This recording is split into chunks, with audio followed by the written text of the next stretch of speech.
మీ apartment ఎంత? Loan తీసుకున్నారా?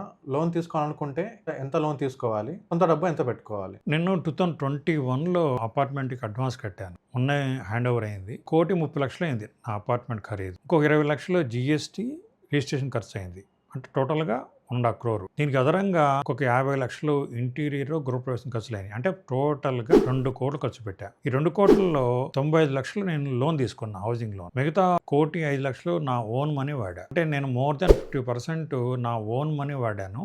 మామూలుగా ఏంటంటే బ్యాంక్ లోన్ అనగానే 20% మార్జిన్ సరిపోతుందంటారు. కానీ నిజానికి 50% మార్జిన్ ఉంటే కంఫర్టబుల్ ఉంటుంది.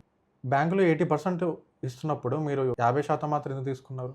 బ్యాంకులు 80% ఇస్తాయి కానీ ఇందాక చెప్పినట్టుగా జీఎస్టీ రిజిస్ట్రేషన్ ఛార్జెస్కి బ్యాంకులు ఇవ్వవు. ప్లస్ ఈ ఇంటీరియర్ కూడా బ్యాంకులు ఇస్తాయి కానీ ఇంటీరియర్లో కార్పెంటర్ వర్క్, పెయింటింగ్ వర్క్ సరైన బిల్స్ ప్రొడ్యూస్ చేయడం చాలా కష్టం. ఒకవేళ బిల్లు కావాలంటే రేటు పెరుగుతాయి, ఎందుకంటే జీఎస్టీ ఇవన్నీ ఉంటాయి కాబట్టి. మామూలుగా ప్రాక్టికల్గా ఈ జీఎస్టీ లేకుండా పనులు చేసుకుంటాం కాబట్టి మన సొంత డబ్బులు ఉంటే మనం బేరమాటానికి తక్కువ రేటుకి ఇంటీరియర్ వర్క్ చేయించడానికి అవకాశం ఉంటుంది. కాబట్టి సొంత డబ్బులు 50% ఉంటే మనకు కంఫర్టబుల్ ఎక్కువగా ఉంటుంది. అది కాకుండా ఈఎంఐ ఎక్కువ అయితే మిగతా ఆర్థిక అవసరాలకి, అంటే ఇల్లు గడవాలంటే కంఫర్టబుల్గా ఉండదు. అందుకని 50% మార్జిన్ మనీ తోటి మనం ఇల్లు కొనుక్కుంటే అప్పుడు కంఫర్ట్ ఎక్కువ ఉంటుంది.